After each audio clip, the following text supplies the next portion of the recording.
Sayings of the Holy Prophet Muhammad, peace be upon him, narrated Abu Huraira radiallahu ta'ala anhu. Allah's Messenger said, whoever observes fast during the month of Ramadan out of sincere faith and hoping to attain Allah's rewards, then all his past sins will be forgiven. हमसे इब्ने सलाम ने बयान किया, उन्होंने कहा कि हमें मोहम्मद बिन फजील ने खबर दी, उन्होंने कहा कि हमसे याहिया बिन सईद ने बयान किया, उन्होंने अबू सलमा से रवायत की,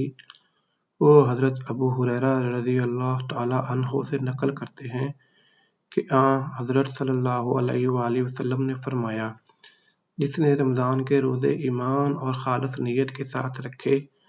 उसके पिछले गुनाह बख्श दिए गए।